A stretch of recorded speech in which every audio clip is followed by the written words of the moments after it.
Well, hi everyone. I'm Mark Geoghegan from The Voice of Insurance, and I'm here to talk to Sheila Cameron, the CEO of the LMA, that's the Lloyd's Market Association, about one of the really most interesting and important parts of the Lloyd's Blueprint 1, which is what we've all come to know now as lead follow, but it's really all about reforming the way that the Lloyd's market is syndicated.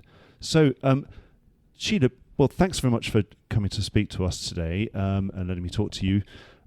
Why don't you sort of lay out what some of the background to all of this reform is, why we need it, and also what's the LMA's role, as well explain your role in the governance and design of this change. Thanks, Mark. So the history of lead follow all starts back around this time last year, around November 2018, when Bruce Carnegie Brown gave a lecture at the Insurance Institute, where he spoke about his view of the market going forward and what it should look like. So he spoke about how non-traditional capital is already disrupting our market, and in his view it's here to stay because insurance is a non-correlated asset class with the bond and equity markets. He also spoke about how, to his mind, non-traditional capital has already figured out how to piggyback on the insurer's IP via the ILS market. And so therefore what he said, he felt that he needed to see, or we as a market needed to see, differentiation between leader and follower returns by harnessing alternative capital in a way that enhances our IP when we perform the leader role. So that's where all of this originally came from. And then I joined the LMA just under a year ago now. And when I came in together with Andrew Brooks as the chairman of the LMA, we started talking about what we wanted to achieve whilst we're here in the LMA. And we spoke a lot around underwriting discipline and how important that is to the LMA and how important it is to drive it forward.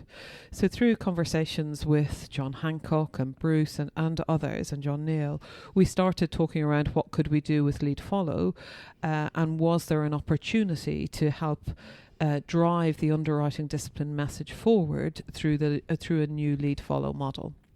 So that's where the history of it comes from, and we decided within the LMA that we wanted to drive home the message of underwriting discipline, and this was a way that we thought could potentially be an interesting way of driving it forward. So your role, to clarify, what's your role in this? Obviously, this is you and John Hancock, really, isn't it?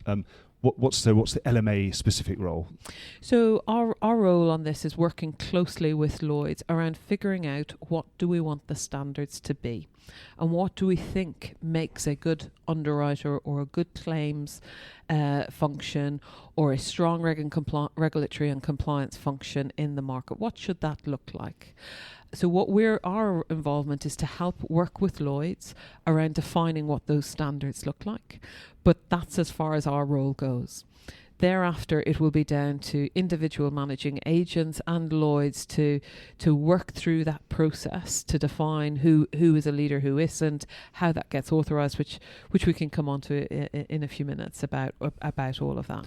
So it's not your role to be starting to say who's good and who isn't. That's Mr. Hancock's department, right? Absolutely not our role. Well, I would say it, or we at the LMA would say it, in the first instance to be down to the individual managing agents to decide whether they meet the standards or not in being a leader or a follower.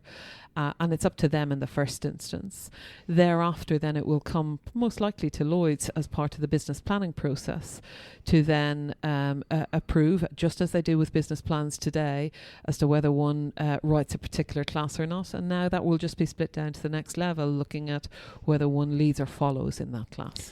So if someone had just sort of, just come down from the planet Mars, give us a bit of an overview of how lead and follow would work. And I also read something about there was a limited lead status as well. So if you can just run us through those sort of categories and what they mean under this proposed regime. So fundamentally, what the objective is of lead follow is, number one, to raise standards across the market, and that's standards as they pertain to underwriting claims as well as compliance / regulatory. And number two, it's about creating a more efficient model. So those are the two objectives. Is that in that order? Yes, and it is absolutely critical that they are in So that standards order. first, costs second. Absolutely standards first. And you'll see as we go on to talk about the implementation and the rollout that we're talking about for this, that we are focusing first of all on standards rather than a process efficiency first. So what is it about is we will articulate, working with Lloyd's, the LMA will and the market, to define what makes a really strong leader, what makes a good leader in a particular class. And when we speak to particularly a selection of underwriters across a particular class, very often they will be able to say to me that it's Mary and Joe and Pat, and those are the 3 top underwriters in this class, and we know that. So the work that we're doing is trying to clarify what exactly is that, and can we articulate what that is in a series of objective standards rather than just, well, we know Mary and Joe and Pat are brilliant. How can we articulate what they do into a set of objective standards for leaders? How do we articulate that not just in underwriting but also in the other 2 areas I've mentioned earlier? Similarly, then, when it comes to follow business, how do we make it simpler and easier to follow? How do we reduce the standards that we have today? And I hadn't appreciated until I started getting into the muck and bullets of all of this, that actually where we are today with minimum standards is that there are over 700 minimum standards that a managing agent must meet, and that's that has become too much. So what can we do to focus that back down to a series of outcome-based measures for both leaders and followers? And that might be, for example, as a leader standard in a particular class, it may be that one has to evidence that one has been consistently profitable over a period of time in that particular class. And this isn't us making that up. This is the PRA's letter earlier, Dear CEO letter earlier this year. Just a few weeks ago, saying that they still see firms that are struggling to achieve underwriting profit, and they haven't yet completed their remediation work, and they expect that done. So this is the regulator as well calling for that. Profitable underwriting over a period would it be something like 3 years or something? Is that something that's number one that you'd put up there? I think it needs to be one of the leader standards, absolutely. I think it is down to a firm to define what consistently profitable means over a period of time. I think we could, for example, say, is it 3 years, is it 5 years? I don't know yet what that answer would be. But I think a firm should define what consistently profitable is. There will be debates. Should that be on a year and account basis? Should it be on a gap basis? And we can go through all of those conversations. But that's what we're trying to get to, is how do we articulate a series of outcomes that drive what makes a good leader today, and then then going back to firms, to managing agents, and saying, now you measure yourself against this, and you decide if you meet those standards, and you decide if you want to lead in that class. So the way it would work wouldn't be that you have a kind of preordained list of leaders. You put your business plan in as normal. You have a lot of to and fro with Mr. Hancock and his department, and part of it says I'm a leader in PA. And you may have a discussion around that. And they may say, you're not a leader in PA, I presume. And you'll say, well, I am. And you do lots of back and forth about that. Is that how it works? And then it will be decided before coming into line and everything else that you are a leader after all, or you're not. But it is actually up for the individual managing agent to decide which one they're going to try for and that status. Yeah, it is down to each managing agent, just as they do today. Each managing agent today self-attests against the minimum standards as to whether they meet those standards or not. And that's the process that will continue under Lead Follow. One will self-attest whether one meets lead standards or follow standards in each class of business. That's the intention that a firm will choose. Then when it comes to business planning, again, just as today, a firm will choose they're going to write cargo and hull and marine liability in their marine book. Then that goes into business planning. It's the exact same process that we're talking about here, except when one submits one's marine liability plan numbers, they will be split between lead and follow. As it happens, firms already split that information when they do their PMD submissions and business plan submissions today. So it isn't any additional work. And the PMD just... So PMD is a I'm performance management I'm on a department. crusade against three-letter abbreviations. It's the performance management department, which is Yes. John Hancock's team. Good. When that happens, say you get your approval to be a leader in a class of business, for the next upcoming year, then does that become a transparent thing? Can that be something that is now a flag you can wave around? You could put it on your business card and say, I'm a PA leader at Lloyd's. Should one wish, that's completely down to the firm to decide that that's what they want to do. Then they can choose to do that. Then how long is that status conferred upon you? Is that just one underwriting year? So I think this is why it's very important to articulate the standards quite clearly. So, for example, as I said, one of the standards might be that one is consistently profitable in a particular class of business over a period of time. Now, what does consistently profitable mean? If you have one very bad year or a very cat-exposed year, or one claim that has gone badly wrong and it has thrown the combined ratio over 100 in that particular class on a one-off year, then one should be able to manage to that. So it should be. This is why it needs to be down to the firm themselves, the managing agent themselves, to decide what that looks like and to decide what does, for example, a standard that is consistently profitable, what does that mean? And do we feel that this class is consistently profitable for us? Right, okay. But it's probably worth going into that then. So what are the sort of... Sadly, of course, reality, in the reality of the world, then presumably businesses will have situations where they've been a leader and where they've lost that consistent profitability, whether either they've decided themselves that they're not going to be that anymore, or perhaps where a situation where the Lloyd's has decided that they're not going to be a leader anymore and they're going to withdraw that leadership status from them.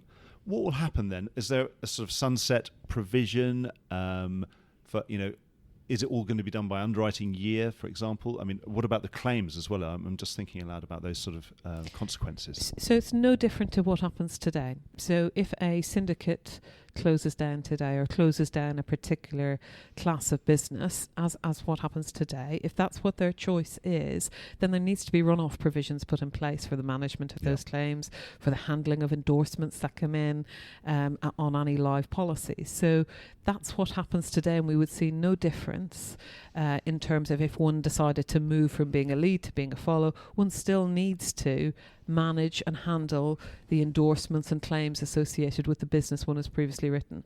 Again, no different to today. Right. What about all some of the consequences of the changes? For example, leaders. What's the incentive? We assume that they're going to get either preferential terms on the slip, or they're going to get a fee from the followers, and presume it is from the followers and not from anybody else. Is that the way it's going to work? So I think we need to take a look at how this might be implemented. So. And then I can demonstrate the answer to that question. So the plan is that we would choose one class of business next year that would be run as a proof of concept in the first half of next year, and then that particular class would go into business planning next year to then go live in January 2021 for the process. And that'd be one class. That would be one class. That's the target. That's the target for next year. So this is not going to be all things to all people straight away. So we would look at one class. Now, as I said, the overarching goal here, the number one goal is around standards.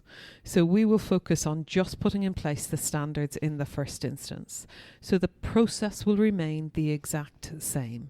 A broker will come in, they will broker a risk to a leader, they will then broker the risk to followers on that particular, for that particular risk. So the process doesn't change, it's just there are defined leaders in that particular class. Now, we would then expand it across additional classes. There is before any efficiency comes in or any leader remuneration comes in, We think that we need to have the systems in place of the complex platform and the risk exchange need to be in place before we start driving out some of the efficiencies that we hope to gain as a secondary benefit. So of everything's all lead linked follow. together, basically. So they are all linked together And as part presumably of future the at capital Lloyd's. provision as well. Absolutely, ultimately, Yeah. yes. As I said at the very beginning, around Bruce's view of that, of where that could ultimately end up, and alternative capital coming in at some sort of follower position in the future. But I think that's quite a bit away yet from where we are today. So what we want to do is focus on the standards, keep the process the same, but focus on the standards, then get the systems in place. And when those systems are in place, the critical point here is that one can choose as a follower. One can choose to rely on the leader data. So you could say, every time there is a red box on a blue ship sailing across the Atlantic, and it's led by Ascot or whomever, I want to follow on that particular risk. So I will always take a 10% line or whatever it may be on that sort of a risk. And one can use the systems to articulate one's risk appetite, including a risk appetite by who your leader is. So then one can rely on that data provided by, let's say, Ascot in this particular scenario, provided by the Ascot lead underwriter, and just take that data and pump it into your own systems in a follow position. Yeah. So one doesn't need to sit there and have an underwriting assistant enter all that data into your policy administration system. One doesn't need an underwriting assistant sitting there to enter all the data into an aggregation system.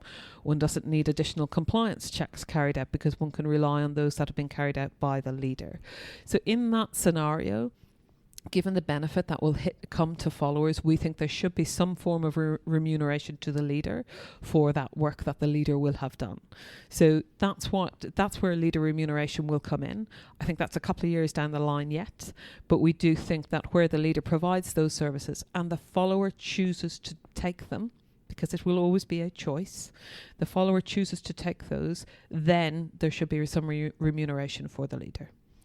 So you will be able to have followers who are sort of leader followers, if you sort of mean. I suppose leaders can follow other leaders, and that's it's not unheard of. Yep. And they could opt to, because they've got the infrastructure, they could do some of the checks and know your customer, anti-sanctions, and all sorts of things that they might want to. Yeah, anti-money laundering, sanctions. I think sanctions is one that is probably the hairy one in this, because particularly those that may have a US parent versus at a group level versus a European parent, one may have a different risk appetite as it pertains to sanctions. So leaving that one particular one aside for the moment, there is anti-money laundering, there's know your customer, there's conduct risk, there's a whole series of checks that happen.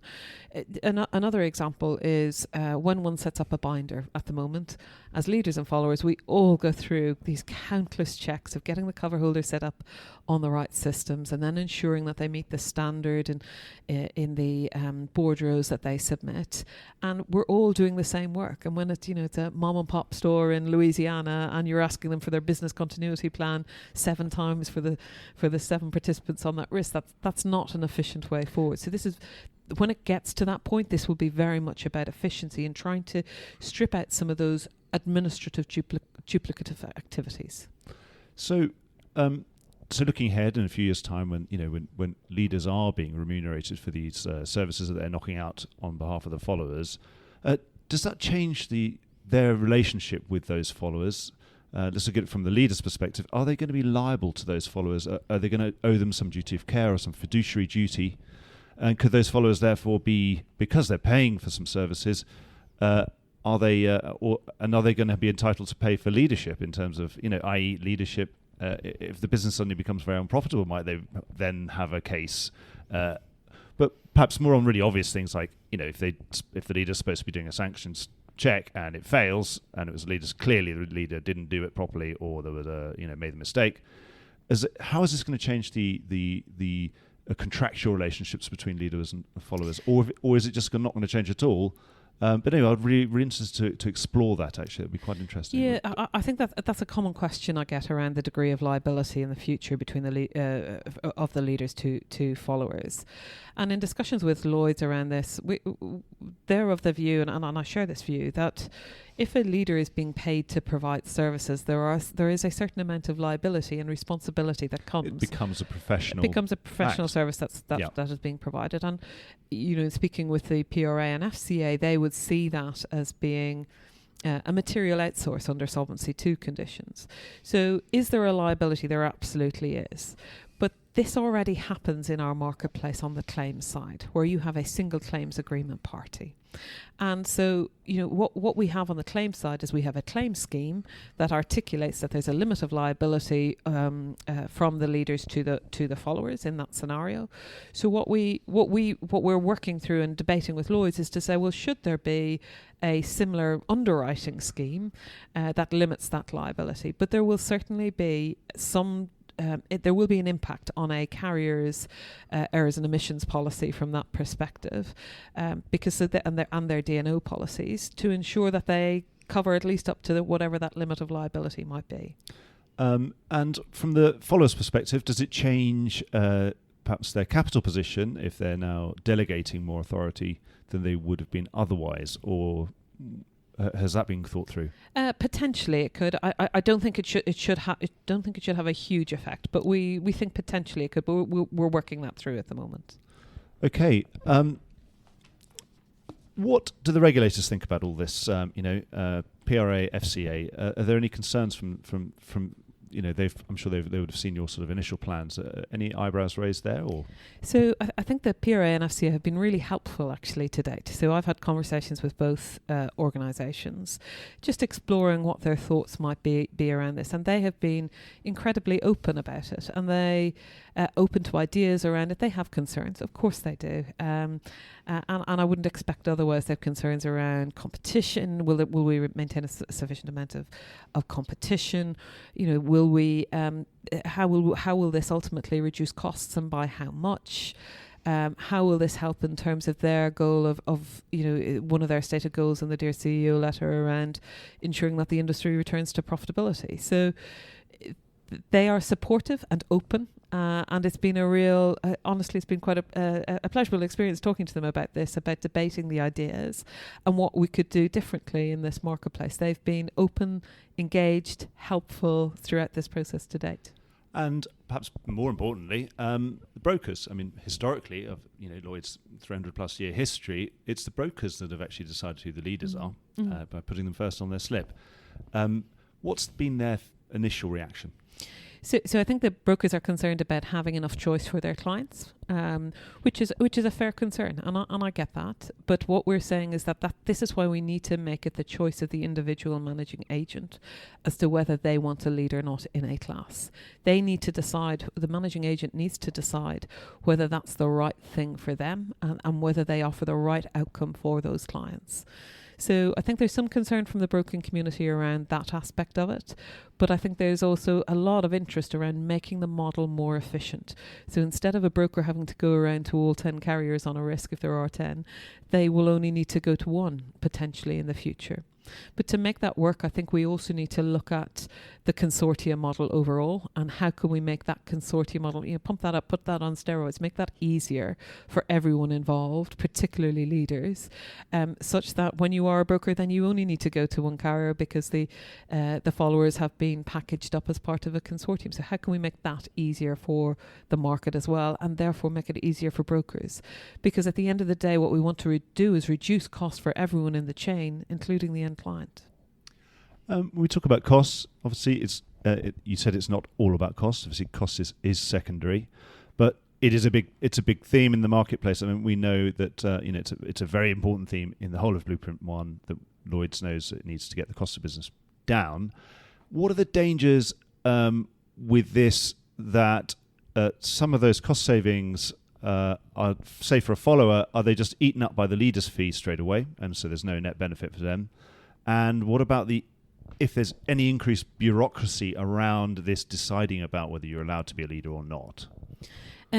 So I don't think it's about Lloyd's allowing people to be leaders. It's about firms choosing whether they want to lead in a particular but then class. approving that leadership status for that which underwriting just happens today as part of the business planning process. So it's just an extra step in the business planning process. But I think it's a very fair challenge around if this, albeit a secondary benefit. If a secondary benefit is about reducing cost, how do we make sure that it's just not replaced by leader fees? So if it is an X percentage reduction in cost, but that happens to match the cost of some form of leader remuneration, then we need to look again at that, and we need to make sure that doesn't happen through this model. So there needs to be sufficient cost savings elsewhere, that those cost savings are greater than whatever a leader's remuneration might be. And that's work that we need to do in a lot of detail yet. One of the most common worries that people I'm talking to articulate to me if they're worried about this is, what about smaller businesses within Lloyd's? Is this going to be the death knell for them? Are they just going to have to go out of business? I think that's a common issue I've heard raised as well. So I've heard a number of small or mid-sized players say, well, will this make Lloyd's only for the bigger players because they're the ones who can afford to hire the best talent in to lead in a particular class? And this is why one of the key points for us is one part of this new model must be a new consortium model on steroids that makes consortia easier to run, and that makes those smaller and mid-sized players capable of leading those consortia in their niche areas and packaging up the followers behind them. So we need to make sure that, and Lloyd's have already committed that they will address the consortium model and make that easier, particularly for smaller players who rely on a following market when they are leaders. Somebody expressed worry to me about, would this make it easier for a leader who went a bit rogue or just made a mistake on a Friday afternoon or something when they were tired, the slip of the pen? Could this imperil the market at all? I mean, if leaders are able to swing much bigger lines without quite as much scrutiny from the following market as what they're accustomed to, is that a problem? And for example, has the regulator worried about that? I think that we need to ensure that we're meeting the standards. And leaders need to make sure that they're meeting the standards. And the firms, when they're attesting that they meet those standards, they need to make sure that they're doing that consistently and regularly. I'd like to look forwards and think about, what are the consequences of this change? What are the broader consequences? Well, for example, one thing is, what's in it for individuals? Is there, this is a market of individuals, and the listeners to this podcast will be individuals. And they'll be thinking, do I need to do anything? Do I have to go and do some new exams to make me prove that I'm a leader and go to the CII and get some special Lloyd's leader exam or something? I don't know. What's in it for one? Is it really a corporate level thing? It's a managing agency level change. Can we sort of deal with that and bat that out of the way? So yes, I think we should. That when a firm is attesting whether it meets the standards or not, it will do that by class of business. So it might choose, back to the marine example we were talking about earlier, I'm a leader in cargo and hull, but I'm a follower in marine liability, based on what I see as a managing agent, what I see from my own numbers, what I see from the marketplace. I might be already following 90% of the time. And I know some firms have already started looking at analysing their own books to say, what are my results when I lead in that class and what are my results when I follow in that class? And that's, my understanding is that's throwing up some interesting analysis. Often when one leads, one gets better results, but in some classes that's not been the case when some firms have looked at it. So I think that it is down to the firm to make that decision themselves. So it's much more spread. Actually, there are plenty of leaders that aren't other in bottom quartile, is what you're saying? Well, look at what the results were last year. So quartile 1 had a combined ratio of 93%, or 92 and 93%, and quartile 4 in Lloyd's had a combined ratio of 133%. So, and I've questioned Lloyd's about that. What's the lead-follow mix within both of those quartiles? And it's roughly even. So it's not that it's all leaders who are in the in that quartile 1. There's a mix, and the mix is roughly consistent between the two. There are no trends there around it's only those who follow who get the worst results. There are some leaders who are getting poor results today. And again, from an individual's perspective, if they're working at a leader and they're perhaps being offered a job or really good opportunity at currently a follower to perhaps go and open up an account in that line of business in which they're currently a leader. What would be the process around that? Is that going to be easy for them to do, or is it going to be difficult? So we'd like to make that as easy as possible, but we need to ensure that the firm is going to be able to attest that it meets those standards. That's what this is about. So, there are lots of debates around how do you know that underwriter A, when they move from firm 1 to firm 2, how do you know whether is that a suitable track record or not? And we're working through that at the moment to try and articulate that with Lloyd's as to what the right process is around that. I think there aren't any clear-cut answers on that yet, but what we want to make sure is that the firms still are out there, and if they want to go into a particular line of business, then that's what they should do if that's the right thing for that firm. Something that caught my eye, again, this is about how things are going to change. Something that caught my eye in Blueprint 1 was a phrase about followers having to learn to be world-class portfolio managers. And let's talk about the sort of skills that is going to entail, and whether these skills are new to the market. They seem to be it sounds like something, and this new follower sounds like someone who is not a standard underwriter, for example. Yeah, I think this new follower in terms of a portfolio manager is much more of a data scientist than a risk selector, so to speak. Though it is obviously the risk selection is involved from a risk defining one's risk appetite. So that's the first part that obviously needs underwriting skill set. But then what we're talking about in terms of follow is that portfolio management and ensuring that the portfolio is balanced, that ensuring that you're monitoring the data to say you're not overexposed in location 1 versus location 2 according to your risk appetite. But this becomes a much more data science driven conversation as part of that portfolio management skill set. And it is a different skill set to what's out there today. I think there are some really, really strong portfolio managers out there today. But do I perceive that to be a really common skill set out there in the market at the moment?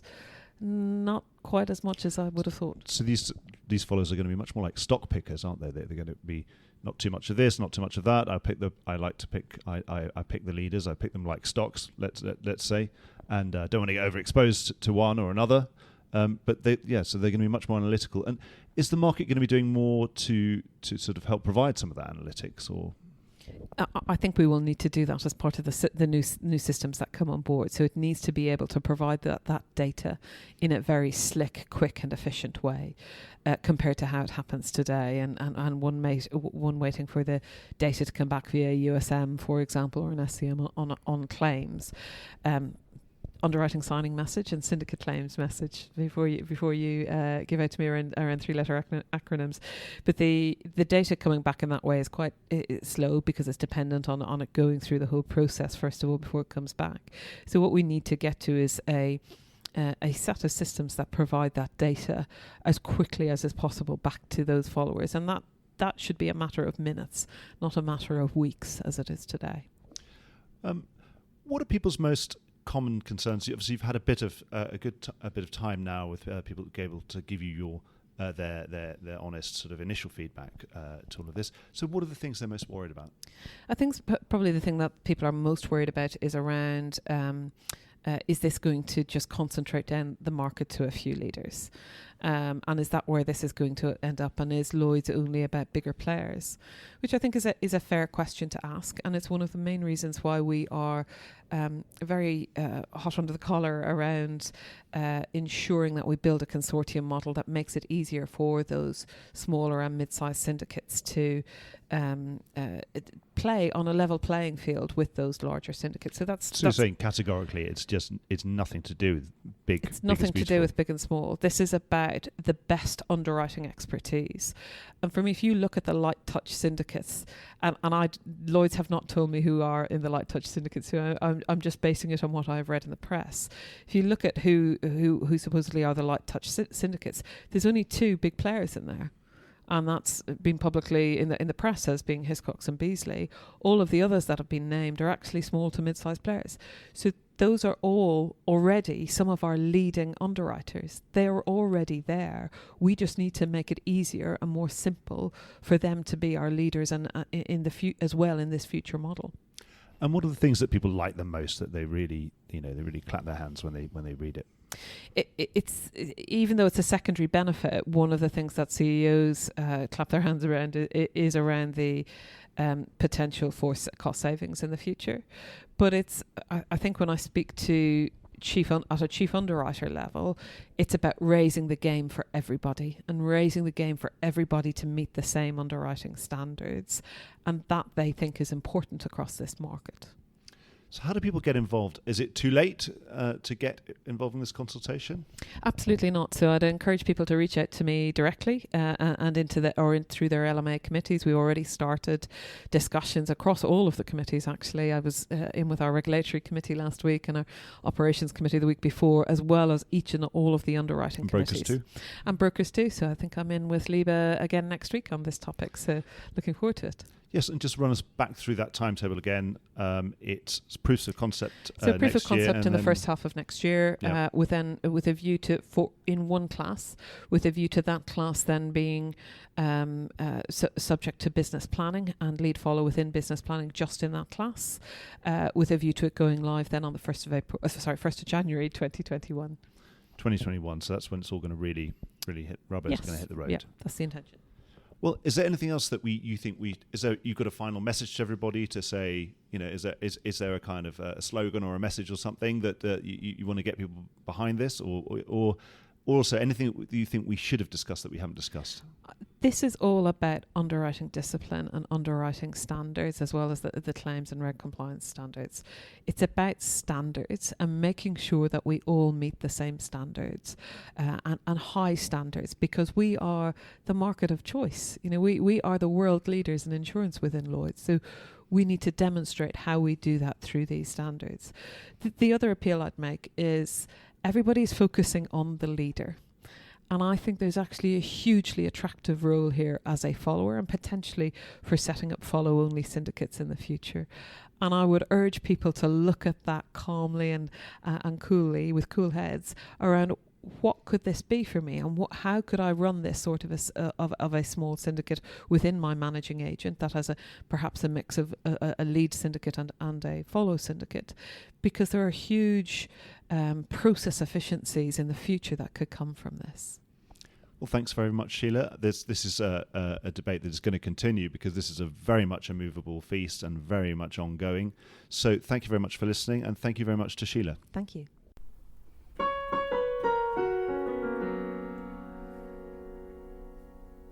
The Voice of Insurance is produced by Mark Geoghegan, with original music by Anna Geoghegan. Check out thevoiceofinsurance.com for additional commentary and to sign up for more episodes.